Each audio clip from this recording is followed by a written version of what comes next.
ये वेद गवाही देते हैं कि वो परम पिता, वो पूर्ण पुरुष, सर्वश्रेष्ठी रचनहार, उसका नाम कबीर देव है, कबीर साहब है। वो सतलोक में रहता है, अविनाशी स्थान पर रहता है, शाश्वत स्थान में रहते हैं। वहाँ से वो स्वयं चलकर आते हैं सशरीर, 3 प्रकार से शरीर धारण करके वो हम सबका धारण पोषण करते हैं। 3 स्थिति में, एक स्थिति में परमात्मा वहाँ सिंहासन पर विराजमान रहते तख्त पर, एक बहुत बड़े गुंबज में। वहाँ उनके शरीर का प्रकाश बहुत अत्यधिक है। एक रोमकूप में करोड़ सूर्य मिला दे, करोड़ चंद्रमा, तो भी फीकी रोशनी रहे उन दोनों के मिले जुले प्रकाश की। अन्य रूप धारण करके परमात्मा प्रत्येक युग में एक शिशु रूप धारण करके आते हैं। उसी अपनी लीला अनुसार परमात्मा सन 1398 संवत 1455 ज्येष्ठ सुदी पूर्णमासी, जो आज ये शुभ दिन हम मना रहे हैं, इस दिन वो परमात्मा यहाँ आए थे और उस परमेश्वर ने हमारे लिए एक विशेष उपहार दिया, ये सत्य ज्ञान और सत्य साधना, जिसको प्राप्त करके हम अपने उस स्थान पर चले जाएंगे जिसके विषय में श्रीमद् भगवद गीता अध्याय नंबर 15 के श्लोक नंबर 4 में कहा है। गीता ज्ञान दाता कहता है कि तत्वदर्शी संत की प्राप्ति के उपरांत परमेश्वर के उस परम पद की खोज करनी चाहिए, जहाँ जाने के बाद साधक फिर कभी लौटकर संसार में नहीं आते। गीता ज्ञानदाता अपने विषय में कहता है गीता अध्याय नंबर 2 के श्लोक नंबर 12 में, गीता अध्याय नंबर 4 के श्लोक 5 और 9 में, गीता अध्याय नंबर 10 के श्लोक नंबर 2 में कि अर्जुन तेरे और मेरे बहुत जन्म हो चुके हैं, आगे भी होते रहेंगे, ना तू अविनाशी है ना मैं अविनाशी हूँ। इसलिए उसने कहा 18वें अध्याय के 62वें श्लोक में कि अर्जुन तू सर्वभाव से उस परम अक्षर ब्रह्म की, उस परमेश्वर की शरण में जा जो गीता ज्ञानदाता से अन्य है। उसकी कृपा से तू परम शांति को और सनातन परम धाम को प्राप्त होगा, जहाँ जाने के बाद फिर कभी लौटकर संसार में जन्म मरण के चक्कर में नहीं आते। तो वो परमात्मा वो ज्ञान बताने के लिए स्वयं आए थे, सतलोक से चलकर आए थे, एक शिशु रूप धारण करके भारत की पवित्र धरती, पवित्र शहर काशी के अंदर एक लहर तारा तालाब शहर से लगभग 4 किलोमीटर की दूरी पर था, आज भी विद्यमान है वो। उसमें विकसित कमल के फूल के ऊपर आकर एक शिशु रूप धारण करके परमात्मा विराजमान हुए थे। एक नीरू नीमा नाम के जुलाहा थे, उनके इसी जन्म की थोड़ी सी हिस्ट्री सुनाते हैं। वो पहले ब्राह्मण थे, गौरी शंकर और सरस्वती उनका नाम था।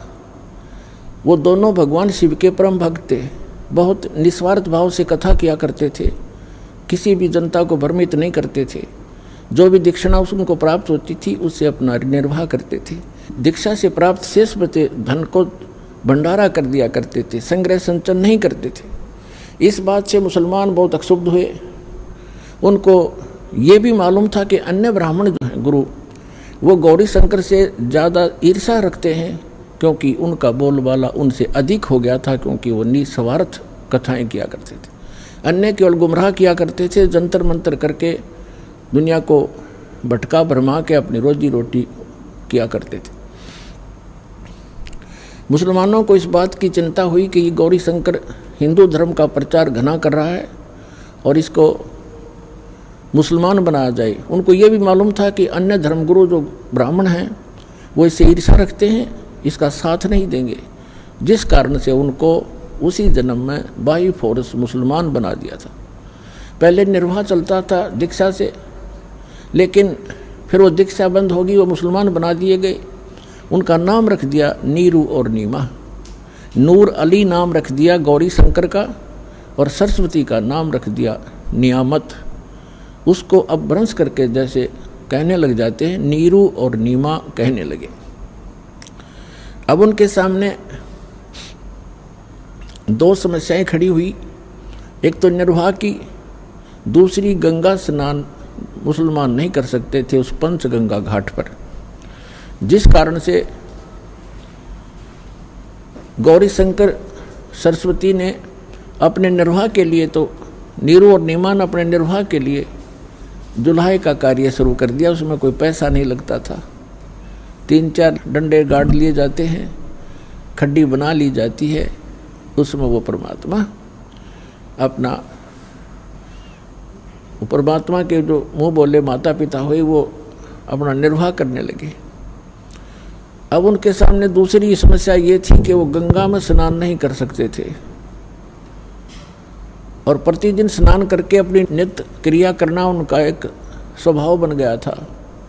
भले ही वो मुसलमान बन गए थे, भले ही नमाज भी करने लग गए थे, लेकिन भगवान शंकर की श्रद्धा उनके हृदय से गई नहीं थी। अब वो प्रतिदिन स्नान करने के लिए लहर तारा नामक तालाब पर जाया करते थे। ब्रह्म मुहूर्त में प्रतिदिन स्नान करके आते थे। और लहर तारा तालाब कैसे बना था? वर्षा के दिनों में दरिया गंगा बहुत फुल भर के चलती है, कई बार ओवरफ्लो भी कर जाती है और लहरों के द्वारा गऊ घाट के ऊपर से लहरों से पानी उछल उछल कर एक गड्ढे में चला जाया करता था और वो एक बहुत बड़े सरोवर का रूप बना लेता है। उसके अंदर कमल के फूल विकसित हो जाते हैं और गंगा का जल निर्मल रहता है, वो खराब होता नहीं। तो नीरू नीमा प्रतिदिन स्नान करने जाया करते थे। ज्येष्ठ सुदी पूर्णमासी, आज ये जो शुभ दिन है, इस दिन वो परमात्मा सतलोक से चलकर आए और उसी लहर तारा तालाब में कमल के फूल पर एक शिशु रूप धारण करके विराजमान हुए। उनके प्रत्यक्ष दृष्टा महर्षि स्वामी रामानंद एक ब्राह्मण थे, बहुत बड़े विद्वान माने जाते थे। उस समय काशी के अंदर वेदों, गीता और पुराणों के मर्मज्ञ ज्ञाता कहलाते थे। उन्होंने 1400 ऋषि बना रखे थे, प्रचारक चेले बना रखे थे ब्राह्मण। और स्वामी रामानंद जी ब्राह्मण के अतिरिक्त अन्य किसी को दीक्षा नहीं देते थे, शिष्य नहीं बनाते थे। उनमें से जो ब्राह्मण ऋषि थे 1400, उनमें से एक थे अष्टानंद नाम के, अष्टानंद ऋषि। वो भी प्रतिदिन स्नान करने के लिए उस लहर तारा तालाब पर जाया करते थे। वहाँ आसपास बहुत बड़ा घना जंगल था। सुबह सुबह शांत वातावरण में कुछ देर वहाँ बैठकर अपने गुरुदेव द्वारा बताई साधना को किया करते थे। उस दिन वो वहाँ पहुँचे हुए थे, अष्टानंद जी वहाँ बैठे हुए थे। आकाश से एक प्रकाश का गोला सा आया। अष्टानंद जी ने देखा कि ये आसमान से इतना तेज प्रकाश कैसे आ रहा है। कुछ ही अक्षण के अंदर वो गोला बहुत निकट आ गया और स्वामी अष्टानंद जी, ऋषि अष्टानंद जी की आंखें उस तेज को सहन नहीं कर सकी, आंखें बंद हो गई। जैसे हम कभी कभी सूर्य की तरफ देख लेते हैं तो हमारी आंखें ज़्यादा समय तक नहीं देख पाती, तुरंत बंद हो जाती हैं, हमने साइड में करनी पड़ती है, नीचे को करनी पड़ती है। और जब हम आंखें बंद करते हैं या वैसे साइड में दूसरी तरफ कर लेते हैं तो सूर्य का प्रकाश रहित आकार दिखाई देता है, वो गोला सा। इसी प्रकार जब अष्टानंद जी ने उस प्रकाश को देखा, उसकी आंखें नहीं देख पाई, आंखें बंद हो गई। तो क्या देखा कि प्रकाश रहित आकार दिखाई दिया एक शिशु का। कुछ देर के बाद उसने आंखें खोली तो क्या देखा कि वो प्रकाश लहर तारा तालाब के एक कोने में सिमट गया। ये सुबह सुबह की घटना थी। ब्रह्म मुहूर्त था। ब्रह्म मुहूर्त होता है सूर्य उदय होने से लगभग 1.5 घंटा पहले। उस समय अंधेरा अच्छा होता है और उस समय का अंधेरा कुछ ही समय के बाद जल्दी जाता है, रोशनी प्रकाश शीघ्र ही हो जाता है। तो अष्टानंद जी उस समय बैठे थे। फिर उसने देखा, उसने विचार किया अष्टानंद जी ने कि आज मैंने ये क्या दृश्य देखा, ये मेरी कोई आँखों की भ्रांति है या कोई सचमुच कोई ये वस्तु थी। इसके विषय में उसने सोचा कि हो सकता है मेरी कोई भक्ति की उपलब्धि हुई हो।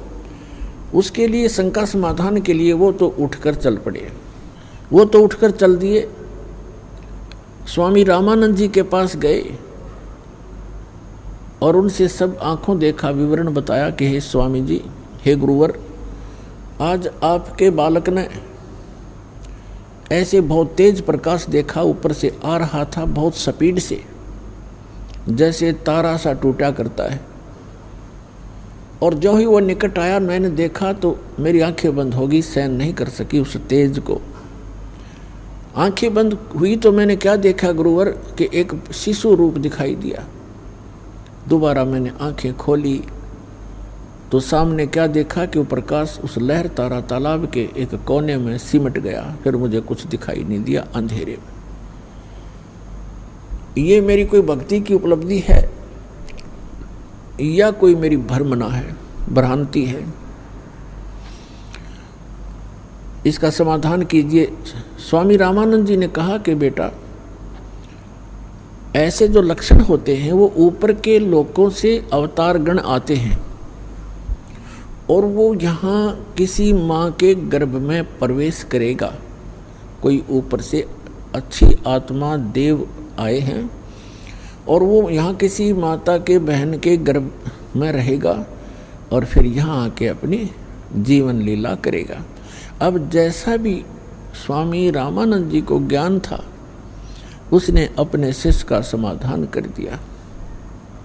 इनको इतना ही मालूम है कि इनके भगवान श्री राम, श्री कृष्ण और भी जितने ये 9-24 अवतार बताते हैं, ये सभी माँ से ही जन्म ले करके उन्होंने यहाँ लीलाएं की। इनको उस अजन्मा भगवान की जानकारी नहीं है, इसलिए अपने शिष्य का जैसा शंका समाधान वो कर सकते थे कर दिया। अष्टानंद जी संतुष्ट हुए। उधर से क्या था कि नीरू नीमा बहुत वर्षों विवाह को हो चुके थे, उनका संतान नहीं थी और जिस बहन को संतान ना हो उसको केवल एक ही वस्तु की डिमांड रहती है, वो कहीं जा ले जाए। क्योंकि हमारे समाज का कुछ ऐसा ढांचा बिगड़ गया, ऐसी परंपरा बिगड़ गई, ऐसा एक हमारे अंदर ये ऐसा समा गई है लोकलाज कि जिस बहन को पुत्र ना हो वो सहन नहीं कर सकती कि लोग उसे बांझ कहें, चाहे परमात्मा की रजा से ही उसको बच्चे ना हो रहे हो। तो काफ़ी वर्ष बीत गए थे और लगभग 60 वर्ष के आयु हो गई थी नीरू और नीमा की, उनका संतान नहीं थी। और ऐसे ही कोई आकर के टोक देता है, कोई रिश्तेदार, कोई अड़ोस पड़ोस का, और घर आके चर्चा कर देता है कि आपको कोई संतान नहीं है, एक बालक तो चाहिए था। अब वो ना चाहते हुए भी अगर थोड़ी बहुत भूल गिरे तो इस तरह की कोई न कोई इंजेक्शन युग काल लगवा ही देता है। ऐसे उसकी कोई रिश्तेदार आई नीमा की, कोई जान पहचान की बहन, उसने सारी रात यह चर्चा रखी, एक बालक तो भगवान ने देना चाहिए था और आप जैसे अच्छी आत्मा और बिना बालक के जिसका संतान नहीं है उसको तो कोई सुबह सुबह देख कर भी मुंह मोड़ लेता है। ये हमारे धर्म गुरुओं की कमी रही है कि उन्होंने ऐसा भ्रम जाल फैला दिया कि जिसका संतान नहीं है वो आदमी, वो व्यक्ति मनहूस है। और पुण्यात्मा इस तत्व ज्ञान के आधार से परमात्मा कहते हैं जो सत भक्ति करते हैं, जो भगवान की भक्ति करते हैं, संतान है या नहीं है वो दोनों ही उच्च हैं। और उनमें से जिसको संतान नहीं है वो परमात्मा की विशेष कृपा पात्र है जो भक्ति कर रहे हैं। ये ना समझना कि जिनके संतान है वो कृपा पात्र नहीं है। कृपा पात्र तो वो भी हैं क्योंकि भगवान ने शरण में ले लिए हैं, लेकिन उनके लिए इसलिए कहा जा रहा है कि उनका कोई किसी से संस्कार उलझा नहीं है। और काल की एक ऐसी आदत है, ये उड़ जुआड़ियाँ चाहता है, चाहे किसी भी प्रकार उसको फंसाना पड़े उसकी चेष्टा रहती है। ऐसा लोक वेद, ऐसा समाज बना दिया, तो न चाहते हुए भी वो बहन जिसके बालक नहीं है, वो पता नहीं कि कहीं बता दो उसको, कोई क्रिया बता दे, वही जाएगी बेचारी। किसी प्रकार मेरा यो निसंतान वाला जो पॉइंट है ये क्लियर हो जाए। अपने आत्माओं परमात्मा खोजे से नहीं मिलते। ऋषियों ने हजारों वर्ष तपस्याएं कर ली, वो मालिक नहीं मिला, और वो परमात्मा नीरू और नीमा को आकर मिल गए। क्या उनको संतान नहीं दे सकते थे? वो कितनी प्यारी आत्मा होंगी उनकी, जिनको बगैर प्रयत्न के सीधे आके मिल गए और उनके घर रहे, पुत्र की तरह उनको सुख दिया। लेकिन वो पुत्र भी दे सकते थे, वो ना भाग्य में हो तो भी दे सकते थे, लेकिन वो विशेष कृपा पात्र थे। परमात्मा अपने जीव को ये संसारिक जो सुख हैं, यहाँ की जो सुविधाएं हैं जिनको हम उत्तम मान रहे हैं, ये भक्ति मार्ग में उत्तम नहीं है, बाधक हैं। तो ऐसा कोई अनजान ही कर सकता है जो अपने निजी बच्चे को और जानबूझ के कीचड़ में गिरे, वो तो कीचड़ से निकाल कर धोया मांजा करे, और दोबारा कीचड़ में कोई डाल सकता है?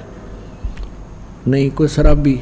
तो परमात्मा पुण्यात्माओं, आप तो मांगते हो यहाँ के सुख, यहाँ की संपत्ति, संतान, ये मिला आपको, और परमात्मा को आपका पहाड़ जैसा दुख दिखाई देता है।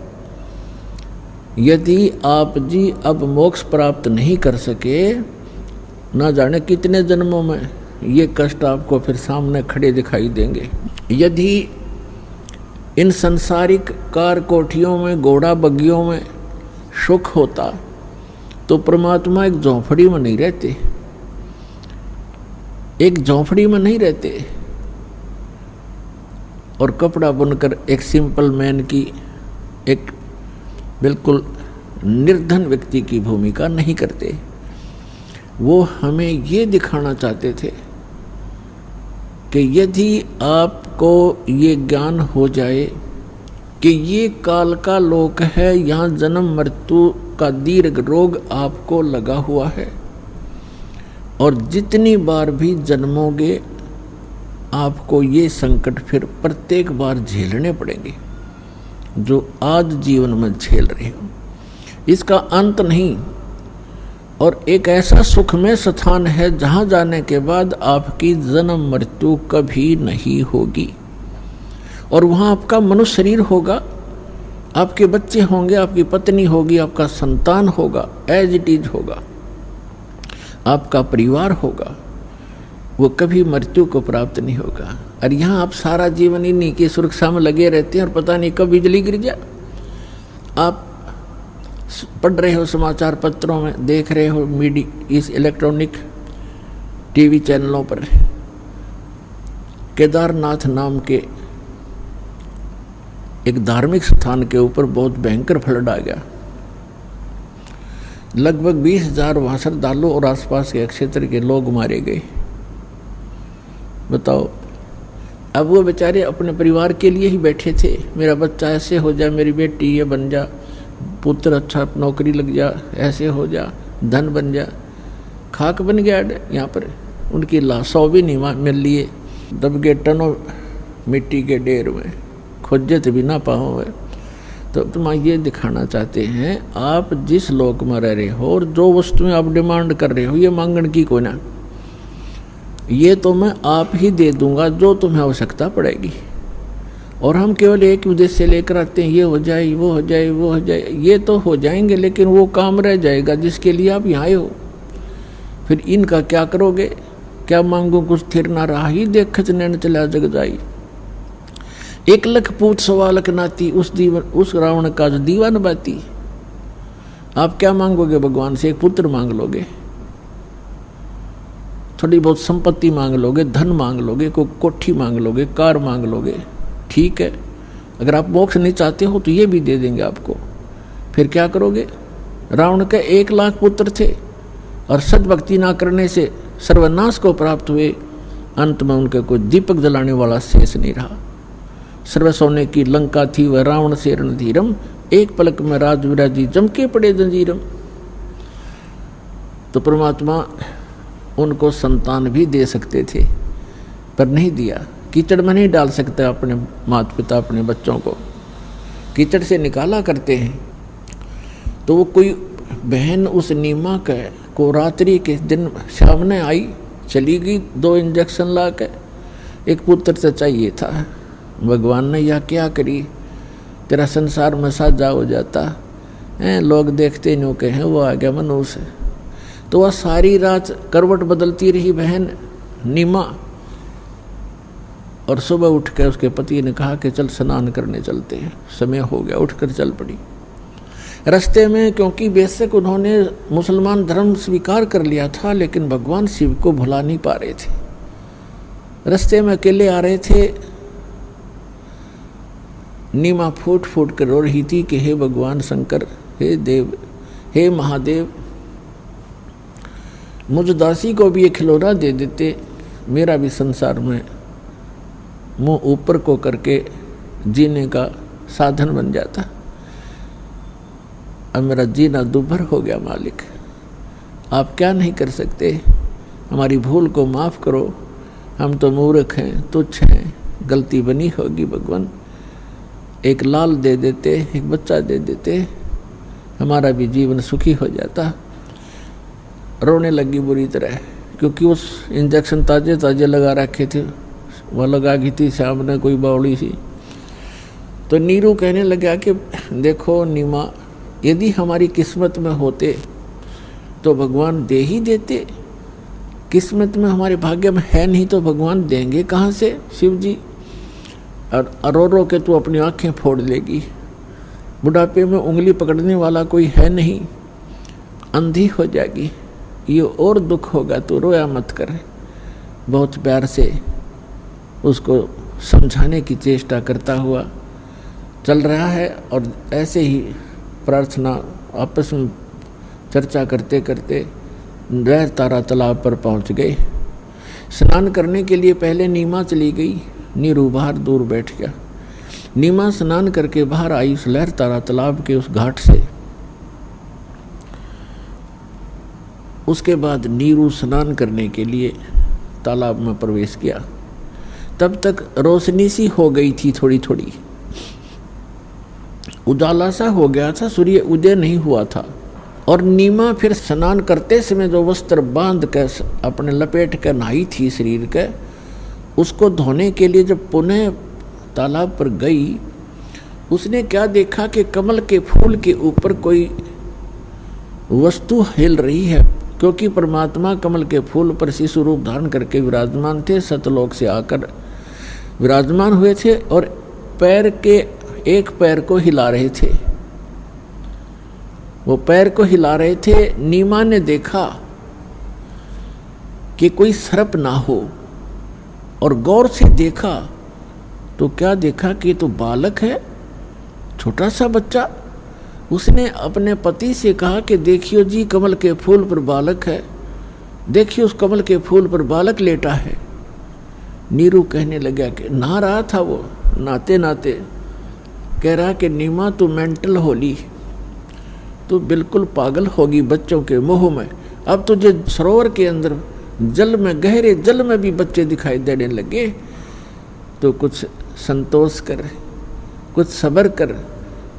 तो वो फिर जोर से कहने लगी देखियो जी, सचमुच देखो देखो देखो सामने। अब उसने सोचा देख तो लूं, या पागल किसको क्या कह रही है। उसने जो ही जिस तरफ वो संकेत कर रही थी ध्यान से देखा तो सचमुच कमल के फूल पर बालक लेटा है।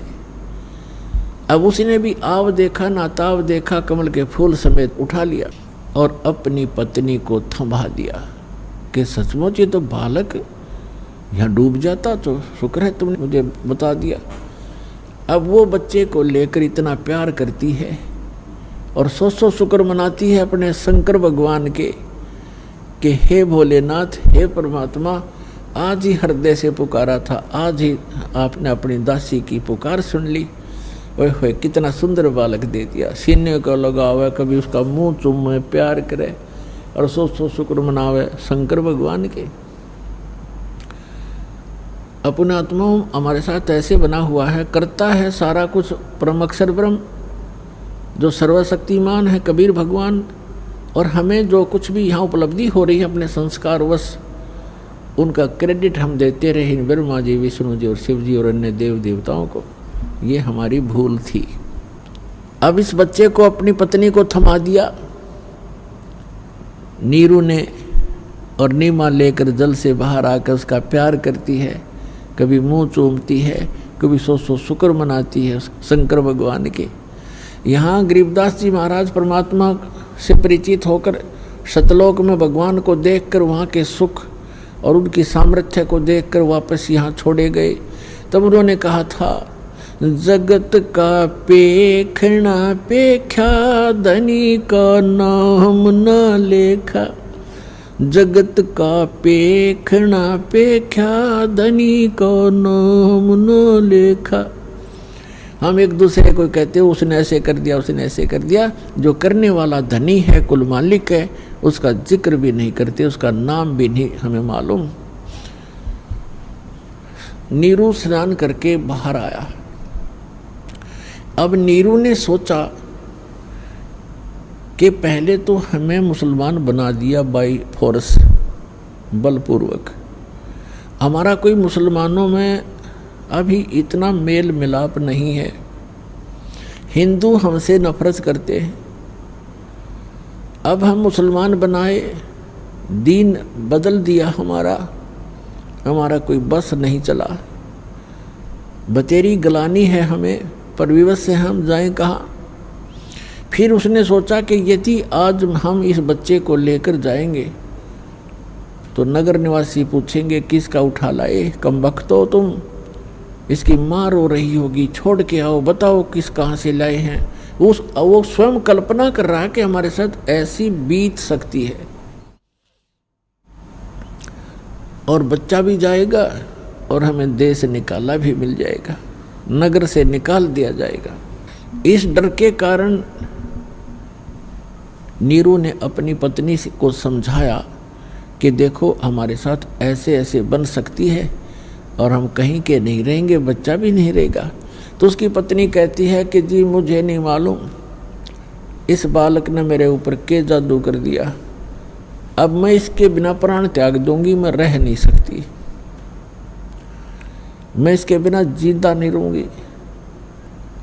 तो नीरू ने कहा तो बिल्कुल पागल होगी, कुछ भी भविष्य का नहीं देखती हो। मैं कह रहा हूँ बच्चा भी नहीं रहेगा और हमें भी निकाल दिया जाएगा, घर से बेघर कर दिए जाएंगे। तो कुछ अकल से काम ले, रख दे इस बच्चे को यहीं पर। अपने पूरे जीवन में उस महापुरुष ने अपनी पत्नी की तरफ प्रथम बार हाथ किया था कि मैं तेरे थप्पड़ मार दूंगा, तू ज़्यादा मुँह लग गई है। मैं तेरी हर बात को मानता रहा कि ये जान करके इसको संतान नहीं है और इसकी आत्मा को दुख ना हो, और प्रत्येक बात को तेरी को स्वीकार करता रहा, लेकिन तू ज़्यादा हठी हो गई है, रख दे इस बच्चे को, नहीं मैं तुझे पीट दूंगा। बहुत दुखी हो करके उसने हाथ किया अपनी पत्नी की ओर, और वो टस से मस नहीं हो रही थी कि मार बेशक, बच्चा नहीं छोड़ूंगी। तब परमात्मा ने कहा कि हे मोमिन, मुझे ले चलो अपने घर, तुम पर कोई आपत्ति नहीं आएगी, मैं तुम्हारे लिए ही आया हूं। अब इस बात को देखकर उसने सोचा इस बालक में कोई भूत प्रेत पितर या कोई देव फरिश्ता कोई गण बोल रहा होगा और कहीं तुझे हानि ना कर दे। इस डर से वो चुप हो गया, डरा डरा सा चल पड़ा। घर पर आते ही लोगों ने देखा कि नीमा ये बच्चा कहाँ से लाए, कि कमल के फूल पर मिला, भगवान हमारे अल्लाह ने दिया। अब वो नू तो कहना शंकर भगवान ने दिया, वहाँ ला करना पड़ा उसने, अल्लाह ने दिया है ये। अब सारे आसपास के मोहल्ले के व्यक्ति, स्त्री, पुरुष, बालक इकट्ठे हो गए।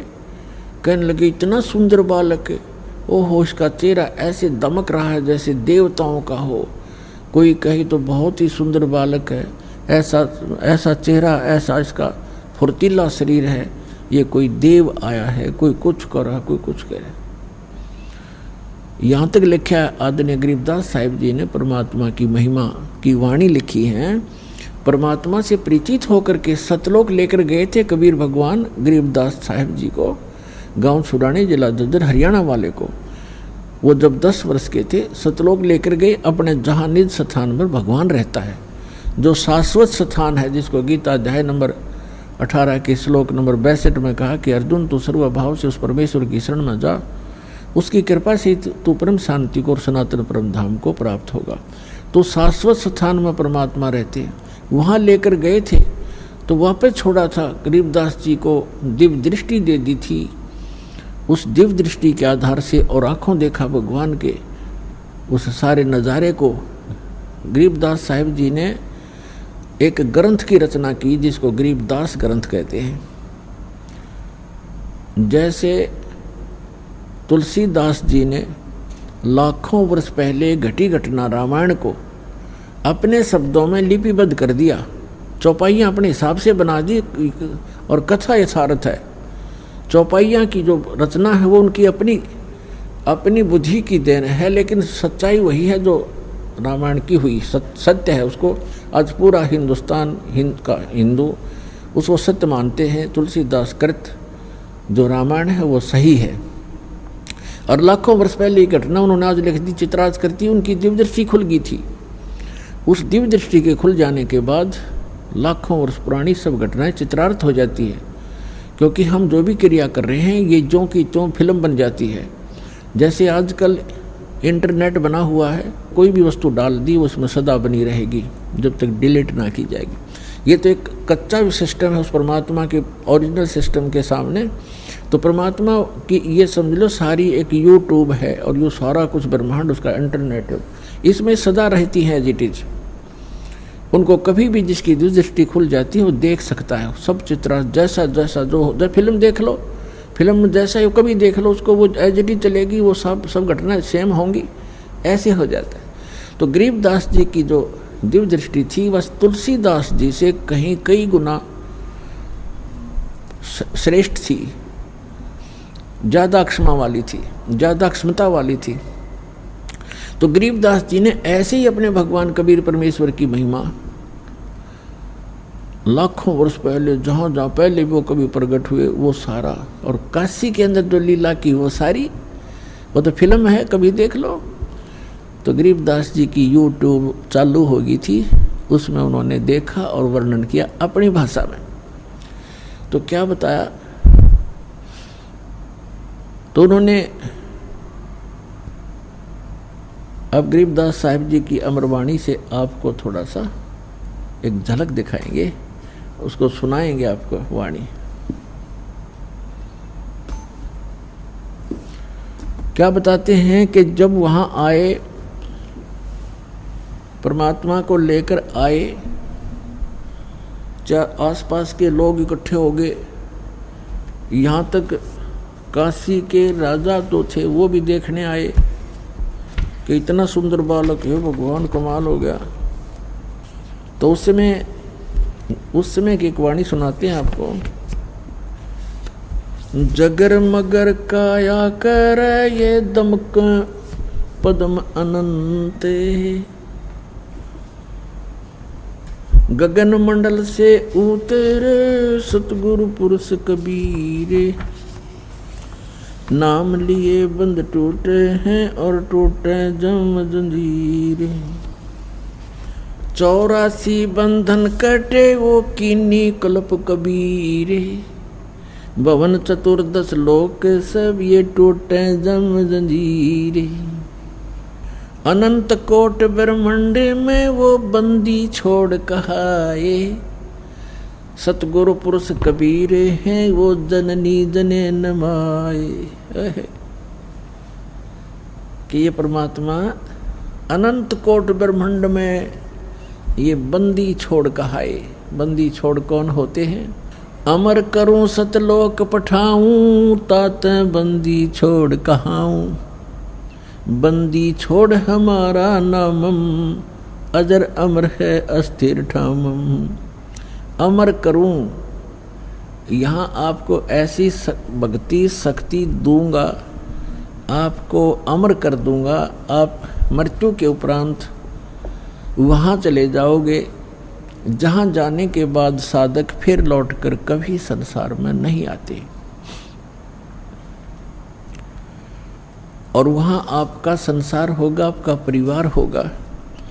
और जिस परिवार को पुण्यात्माओं बेशक आपने यह बात ना अच्छी लगे, लेकिन सत्य कड़वी होती है, पर उसको सहन करके उसके ऊपर यदि अमल कर लिया जाए तो विष से अमृत बन जाता है। वो कड़वी से मीठी बन जाती है। जो उस परिवार आपका है ये आपका नहीं है। आप एक दूसरे के पिछले पूर्व जन्म के संस्कारों से या बेटा बेटी, पुत्र पुत्री, पति पत्नी जैसे भी रिश्तेदारी बनी है, ये एक लेवा एक देवा दूतम। जैसे सुखदेव ऋषि ने अपने पिता व्यास जी से कहा था, गर्भ से निकलकर चलते चलते गर्भ से बाहर आते ही, अपनी माँ के गर्भ से 12 वर्ष की आयु में 12 वर्ष तक माँ के गर्भ में रहा था। बाहर आते 12 वर्ष का रूप, जितनी आई हाइट बन गई उसकी एकदम, और उठ के चल पड़ा। व्यास जी ने ये कहा था कि आप बेटा मुझे दर्शन दे दे, 12 वर्ष तेरी इंतजार करी, बालक होगा बालक होगा। तो उसने कहा था कि ऋषि जी, ना जाने कितनी बार तू मेरा बाप बन लिया, ना जाने कितनी बार मैं तेरा बाप बन लिया। ये तो बुरा झंझट है। अब क्या मुझे इस बीमारी ने इस रोग को कटवाने दे, मैं देखूँ नहीं आपके और आप में मेरी ममता बन जा, मैं नहीं देखूंगा। और कहा, एक लेवा एक देवा दूतम, कोई किसी का पिता नहीं पुतम। रण संबंध जुड़ा एक ठाठा, अंत में सब 12 बाट। आज आपकी मृत्यु होगी वृद्ध होकर, आप मनमाना नाइजीरिया में जन्म ले लोगे। फिर पुत्र की मृत्यु होगी, वो मनमाना अफ्रीका में जन्म ले, क्योंकि संस्कार वश जन्म लेगा, आगे थोड़े इकट्ठे हो सकते हो। और ये जो साधना आपको बताई जाती है सत्य भक्ति, इससे आप पूरे परिवार जो आज दीक्षा ले लेगा, क्योंकि ममता तो आपकी में रहेगी थोड़ी बहुत, लेकिन आप में एक आस्था और प्रबल हो जाएगी इस ज्ञान के आधार से कि हम वहाँ जाएंगे सतलोक में, और इनको हमने भक्ति पर लगा दिया, ये भी वहीं आ जाएंगे अपना समय पूरा करके। तो हम फिर वहीं ऐसे इकट्ठे हो जाएंगे, क्योंकि ये सत्य है और ये ज्ञान आपके हृदय में समाया रहेगा। इनमें अगर आस्था भी रहेगी तो आप यहाँ रहना नहीं चाहोगे। उसमें आस्था का अर्थ होता है उसके अंदर वापस आकर यहीं इनके पास रहने की आस्था अगर आपकी रहेगी तो फिर पार नहीं हो सकोगे। इस ज्ञान के आधार से आज आपके हृदय में ये समा जाएगा कि ये लोग ठीक नहीं है, हे भगवान फिर जन्म ना देना, हे परमात्मा हमारा भी जन्म फिर ना देना। और हमारे संबंध में जो आए हैं बच्चे, कोई किसी भी नाते रिश्ते में है, पिता है, पुत्र है, पुत्री है, पत्नी है, दादी है, माँ है, तो इनको भी आपकी यही अर्ज होगी, कभी होगी तो ये भी वहीं आ जाए और वहीं फिर हम सदा रहेंगे। यहाँ तो आज मर गए और फिर मन माने यहीं आस्था होगी तो फिर यहाँ जन्म ले लोगे। ये जन्म मरण का रोग ऐसे कटेगा जो अब दास उतारा। तो कहने का भाव ये है कि आप एक दूसरे के साथ यह परिवार बना है, ये एक ऋण है, एक दूसरे का कोई लेना देना है। तो वो भी इंसान अच्छा नहीं होता जो लेन देन ठीक से ना करे। आपको ये पता लग गया कि ये इनका हमें आपस में कुछ लेना देना है, इसलिए हमारे साथ हैं, तो वो इंसान भी निकम्मा होता है जो अपने लेन देन को ठीक से ना सुलझावे, वो भी अच्छा नागरिक नहीं होता। तो आपने एक अच्छे भगत भी बने रहना है। और जो भी जिस रूप में आपको पुत्र या पिता, पुत्री या माता, बहन मिला है, उन सब को वो एक रोल एक अच्छे पात्र की तरह आपने सुपात्र की तरह उसको वो भी निभाना है, तभी आप सफल होगे। तो कहने का भाव दो दास आपको बताना चाहता है कि अमर करूं सतलोक पठाऊं, ताते बंदी छोड़ कहाऊं। अमर करूं और सतलोक भेज दूंगा स्पेशल साथ जाके ना काल जाने दे है। अमर करूं सतलोक पठाऊं अर्थात बंदी छोड़ कहाऊं। बंदी छोड़ हमारा नामम अजर अमर है अस्थिर ठामम ठाम मन स्थान। अजर अमर है वो लोक कभी नाश में नहीं आता, वो सतलोक कहलाता। सत्य माने अविनाशी शाश्वत सदा रहने वाला स्थान। वहाँ ले जाऊंगा तुम्हें, वहाँ छोड़ दूंगा। तो यहाँ कहते हैं अनंत कोट ब्रह्मांड में बंदी छोड़ कहाए। सो तो एक कबीर हैं जननी जने नमाए। वो किसी माँ से पैदा नहीं हुए। शब्द स्वरूप साहेब धनी शब्द सिंध सब माही। बाहर भीतर रम रहा जहाँ तहाँ सब ठाई। अब जैसे सूर्य एक स्थान पर रहते हुए भी अपना पूरा काम कर रहा है, उसकी उष्णता उसकी गर्मी मकान के अंदर भी प्रभावित कर रही है, तो इसी प्रकार परमात्मा की शक्ति सब जगह व्यापक है। और परमात्मा सतलोक में रहो और चाहे यहाँ आ जाओ, वो तो वहीं से अपना सारा संचालन सब कार्य सब ब्रह्मांडों का बैलेंस वही बनाए रखता है। तो यहाँ आए भगवान। जल थल पृथ्वी गगन में बाहर भीतर एक। ये पूर्ण ब्रह्म कबीर हैं अवगत पुरुष अलेख। सेवक हो के उतरे इस पृथ्वी के माही। जीव उदाहरण जगत गुरु बार बार बलि जाही। सेवक हो के उतरे, एक दास बन के आए यहाँ पर कबीर दास। कबीर दास एक सिंपल मैन की भूमिका की मालिक ने। सेवक हो के उतरे, उतरे माने सह शरीर आए। ये नियम है परमात्मा, सह शरीर आता सह शरीर चला जाता है, अच्छी आत्माओं को मिलते हैं। सेवक हो के उतरे इस पृथ्वी के माही। जीव उदाहरण जगत गुरु बार बार बलि जाहू। जीव उदाहरण, जीव का उद्धार करने के लिए यहाँ उतरे। अभी आपको बताया था इन पवित्र वेदों में ऋग्वेद के विषय में जो आपको सभी मंत्र और मंडल और सूक्त बताए, इनमें ये प्रमाण है कि वो परमात्मा ऊपर रहता है। एक तेजो में लोक है, 100 प्रकाशित पृथ्वी है वो सतलोक। उसके 3 पोर्शन हैं, 3 विभाग हैं। जैसे एक तो दिल्ली का बाहरी क्षेत्र जिसमें गांव हैं, नगर विलेज हैं। एक फिर उसका शहर दूसरी स्थिति में, दूसरा पोर्शन बाजार है।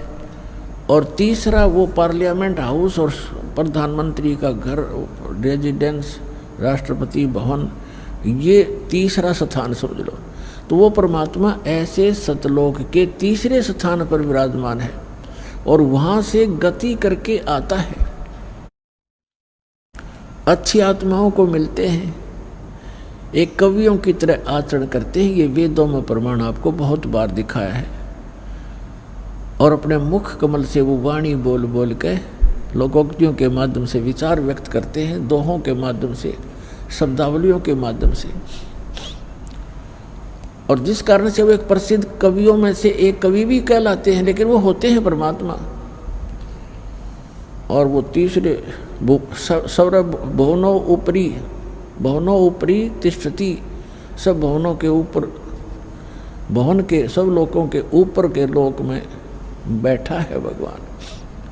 वहाँ से गति करके आता है, अच्छी आत्माओं को मिलता है। जो दृढ़ भक्त होते हैं उनको उपदेश देता है, तत्व ज्ञान समझाता है। श्रीमद् भगवत गीता अध्याय नंबर 4 के श्लोक नंबर 32 और 34 में निष्कर्ष है इसका कि अर्जुन धार्मिक अनुष्ठानों की जानकारी विस्तार के साथ सच्चिदानंद घन ब्रह्म की वाणी में, ब्रह्मणे मुखे, जिस सच्चिदानंद घन ब्रह्म ने जो वाणी अपने मुख कमल से स्वयं आकर बोली है, वो सच्चिदानंद घन ब्रह्म की वाणी है। उसके अंदर धार्मिक अनुष्ठानों की जानकारी विस्तार से कही गई है। और उसको जानकर फिर तो सब पापों से मुक्त हो जाएगा। वो तत्व ज्ञान है, वो खुद बोलता है भगवान। यथार्थ ज्ञान को तत्व ज्ञान कहते हैं। और उस ज्ञान को चौथे जाएंगे 34वें श्लोक में कहा, उस ज्ञान को तू तत्वदर्शी संतों के पास जाकर समझ, उनको दंडोत प्रणाम करने से, कपट छोड़कर उनसे प्रार्थना करने से, प्रसन्न करने से वो तत्वदर्शी संत तुझे उस तत्व ज्ञान का प्रचार करेंगे, उपदेश करेंगे। तो वो तत्व ज्ञान जो है खुद भगवान आकर बोलते हैं और उसके अंदर कंप्लीट स्पिरिचुअल नॉलेज, संपूर्ण अध्यात्म ज्ञान होता है। नहीं तो गीता ज्ञानदाता एक अध्याय और लिखवा देते कि ये तत्व ज्ञान वहाँ पर डिले इसमें, लेकिन गीता और वेदों में, कुरान और पुराणों में, बाइबल में वो तत्व ज्ञान नहीं है। लेकिन जिस सत्र के वो शास्त्र हैं वो इनकम्प्लीट हैं, लेकिन गलत नहीं कह सकते।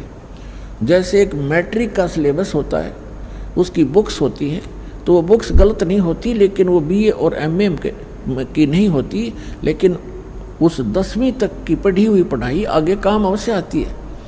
तो इसी प्रकार हमारी सदग्रंथ जो हैं ये सभी अध्यात्म मार्ग को समझने में सहयोगी हैं, लेकिन यथार्थ ज्ञान परमात्मा ने स्वयं आकर दिया है, वो तत्व ज्ञान।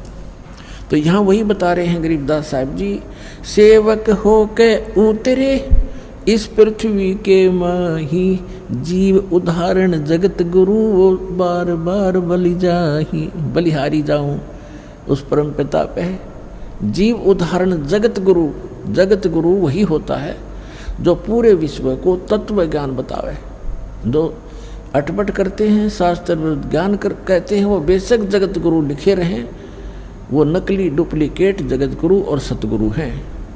तो यहाँ गरीबदास जी कहते हैं जीव उद्धारने के लिए, हमारा जीवों का उद्धार करने के लिए वो जगत गुरु बन के आए थे परमात्मा 600 वर्ष पहले। और परमात्मा के कबीर साहिब के एक जुल्हा धानक, एक अछूत कहा करते उसको, और 64 लाख सिद्ध हो जाना बालकों का खेल नहीं है। आज से 550 पौने 600 वर्ष पहले इस भारतवर्ष में, भारत कहाँ तक था, पश्चिमी और पूर्वी पाकिस्तान, अफगानिस्तान, बलोचिस्तान, इराक और ईरान तक भारत था उसमें। और इसमें कितनी आबादी होगी, उसमें मुश्किल से 4 करोड़, और 4 करोड़ आबादी में से 64 लाख से सोना एक जुल्हे के हो सकते हैं। वो जुल्हा हो सकते हैं, वो समर्थ शक्ति थे, जुल्हा कर्म से थे, लेकिन वो परमात्मा थे। और कर्म इसलिए कर रहे थे कि भाई मेरे से निर्धन कोई नहीं, और परमात्मा पाने के लिए सत भक्ति हो, चाहे गरीब हो चाहे अमीर हो, क्योंकि उन्होंने राजाओं को भी दीक्षा दी और सेठों को भी, साहूकारों को भी दीक्षा दी, लेकिन उनको सच्चाई से परिचित कराया कि मोक्ष पाने के लिए ये बकवाद संसारिक छोड़नी पड़ेंगी, तभी मुक्त होगी। तो इसलिए यहाँ गरीबदास जी कहते हैं कि वो दास बन कर उतरे। जैसे रामानंद जी को परमात्मा सचखंड लेकर गए, सतलोक शाश्वत स्थान पर, स्वामी रामानंद जी को फिर वापस छोड़ा, तब कहा था दोहू ठोर है एक तू भया एक से दो, दोहू ठोर है एक तू, ऊपर भी आप ही हो और नीचे भी आप ही हो, और गरीबदास हम कारणे तुम आए हो। मगजो गरीबदास जी ने अपनी वाणी में लिखा है, गरीबदास जी की इसलिए नाम लिया जाता है, जैसे तुलसीदास जी की उन चौपाइयों में उनका नाम तुलसीदास होता है, लेकिन महिमा श्री राम की ही होती है। तो गरीबदास जी चित्रण कर रहे हैं, और रामानंद जी ने जो देखा, जो बोला, जो सोचा, बोलत रामानंद जी सुनो कबीर करतारे, गरीबदास सब रूप के तुम ही सृजनहारे। तो यहाँ क्या बता रहे हैं, जो प्रसंग चल रहा है, काशीपुरी कष्ट किया उतरे अदर अदारे, उतरे अवतरित हुए, किसी माँ के जन्म कबीर परमेश्वर जी ने नहीं लिया। मोमिन को मुजरा हुआ जंगल में दीदारे, कोट किरण शशि भान शुद्ध, आसन अधर विमान, और परसत पूर्ण ब्रह्म को ये शीतल पिंड और प्राण है। गोद लिया मुख चूम कर हेम रूप झलकंते, जगर मगर काया करे जैसे दमक पद्म अनंत। काशी उमटी गुल भया उस मोमिन का घर घेरे, कोई कहे ब्रह्मा विष्णु है, कोई कहे इंद्र कुबेर, कोई कहे वरुण धर्मराय है, कोई कहते ईसे, 16 कला सुभान गति, कोई कहे जगदीश। भक्ति मुक्ति ले उतरे वो मिटन तीनों तप, मोमन का डेरा लिया फिर कहे कबीरा बाप। दूध न पीवन अन्न भखे है, ना पालने झूलंत, अधर अमान ध्यान में कमल कला फूलंत। कोई कहे ये छल ईश्वर नहीं, कोई किन्नर कहलोए, कोई कहे ये गण ईश का जो जो मात्र सावे। अब जो भी आके देखे कोई अपनी अपनी सोच से लड़के की महिमा बता रहा है। कोई कहे ये वरुण है जल का देवता, और कोई कहे ये तो इतना, इसके चेहरे से ऐसी झलक ऐसी रौनक है कि ये तो ऐसा लगता है कि यहाँ का कोई धर्मराज प्रकट हो गया। अब जिसकी जितनी आत्मा निर्मल थी भगवान उसा ही दिखे था उसे। कोई कहे ये कोई कहे ये ईश, ये तो भगवान है, और 16 कला सुभान गति, कोई कहे जगदीश। फिर कहते कोई कहे छल ईश्वर नहीं, कि ईश्वर नहीं है, ये कोई देव है, कोई गण है, कोई किन्नर है, और कोई कहे गण ईश का जो जो मात रिसाए। खलक मुल्क देखण गया ये राजा प्रजा रीत, राजा भी प्रजा भी देखना है। उस परम पिता के छोटे से बच्चे को इतना सुंदर थे। जम्बू दीप जिहान में वो उतरे शब्द अतीत। इस जम्बू दीप में, इस अपने भारतवर्ष के अंदर वो परमात्मा अवतरित हुए, शब्द रूपी उतरे अविनाशी रूप में। दुनी कहे यो देव है, और देव कहते हैं ईश, ईश कहे पर ब्रह्म है ये पूर्ण विश्वे बीस। अब दुनिया का यो देवता दिखे, और देवता कहते हैं ऊपर से कि नहीं ये तो भगवान है। वो किसने भगवान माने हैं? विष्णु जी को देवता, और विष्णु जी कहते हैं नहीं ये तो पूर्ण ब्रह्म है, विश्वे बीस, पार ब्रह्म है, पूर्ण विश्वे बीस, इसमें कोई शक नहीं। और फिर क्या बताते हैं? भक्ति मुक्ति ले उतरे, ओए होए, जैसे ऋग्वेद मंडल नंबर 9 सूक्त 95 के मंत्र 2 में कहा कि वो परमात्मा आके और घूमता फिरता है, चलता फिरता है, एक कवि की तरह आचरण करता हुआ। ऋग्वेद मंडल नंबर 9 सूक्त 94 के मंत्र 1 और मंडल 9 सूक्त 95 के मंत्र 2 का सारांश है। कवियों की तरह आचरण करता है, अपने मुख से अपनी वाणी से बोल बोल के ज्ञान सुनाता है, और वो ऐसे गूढ़ मंत्रों को, गुप्त मंत्रों को प्रकट करता है। तो यहाँ गुप्त ज्ञान को और गुप्त मंत्रों को प्रकट करता, जैसे कबीर साहब ने कहा कि सोहम शब्द हम जग में लाए, और सार शब्द हमने गुप्त छपाए। तो सोहम शब्द आप जी को किसी भी वेद, गीता और पुराणों में नहीं मिलेगा।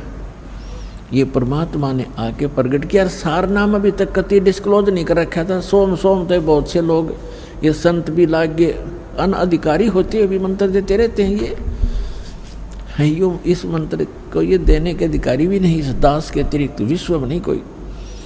और वो सारनाम है, वो तो इनका हवा भी नहीं लगने दी दाता ने, वो दास के पास है। तो कंप्लीट कोर्स से, इस कंप्लीट कोर्स से ही ट्रीटमेंट होगा, तो क्या पता है, भक्ति मुक्ति ले उतरे, लेकर अवतरित हुए। भक्ति मुक्ति ले उतरे ये मिटन तीनों ताप, मोमन के डेरा लिया ये कहे कबीरा बाप।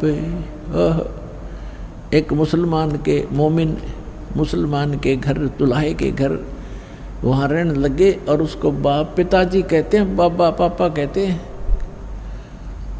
दुल्हे नीरू को कहते पिता कहते हैं। दूध न पीवे न अन्न बखे, नहीं पलने झूलनते, अधर अमान ध्यान में वो कमल कला फूलनते। अब गरीबदास जी कहते हैं ना दूध पीवे ना अन्न खावे, लेकिन और स्वस्थ ऐसे हैं जैसे कमल का फूल होता है।